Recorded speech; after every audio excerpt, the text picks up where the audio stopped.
I remember it being super dark, a place that, you know, you wouldn't want to be in. It was really cut up, and I thought, gee, you know, you're gonna fit some people in here, but it's gonna be pretty dark and closed in. As a lot of rooming houses are. They were, you know, in some difficult condition.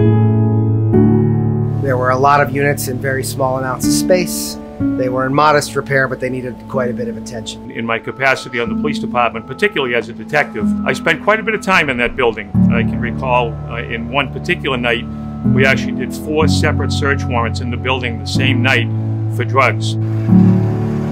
43 Boston Street was a classic mercantile building with residential uses above it, kind of the classic urban building, and typically over the years those don't necessarily get brought up to current codes and current living standards.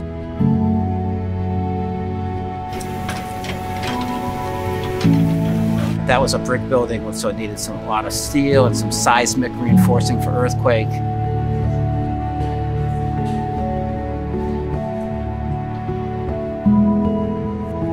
It was pretty clear there was this burgeoning need for more affordable housing, particularly for the most vulnerable members of our community. I think Mayor Cahill from Beverly, initiated some of the early meetings. It's part of our opportunity. I feel it's our obligation, but it's our opportunity to make our community stronger. And that's where the memorandum came from. The thought that we would each commit to a certain number of new housing units, particularly specifically in the categories of homeless families and homeless individuals. Well, I was very happy to sign on to the Memo of Understanding and work with our neighbors to work on projects like Boston Street Crossing. We did have some forums with the residents-to-be and asked some specific questions and heard their concerns. They're not strangers necessarily to us. They're part of our community. They live with us, and they're usually from our community. So by talking to both the folks who would be running the facility, who are experts in it, as well as the actual residents, combined with our own expertise in housing, was how this got put together.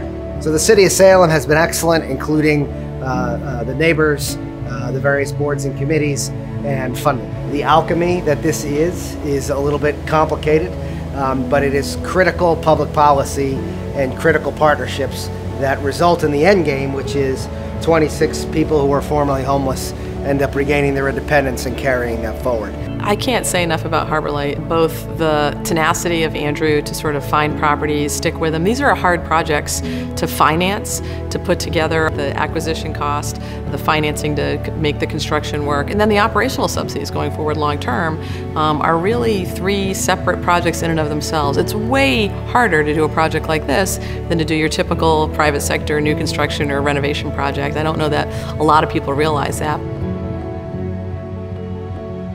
The transformation from the last time that I had been in that building as a police officer to coming back as a state representative was nothing short of extraordinary. So this is sort of a typical kitchen. So it has a microwave, it's going to have a full stove with an oven, so you can... Oh, this is lovely. This is nice. What do you think there, Marco? I think it's just amazing. I'm loving it. I'm loving it. Big difference. Oh my God, this is how you're supposed to live.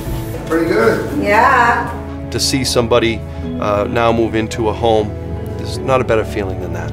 Anyone who's been in there just comments on how amazing and open and welcoming the space is. We're happy to be able to provide the residents here any of the services needed to sustain themselves. You get to do some really good work while people are stable and in their own space.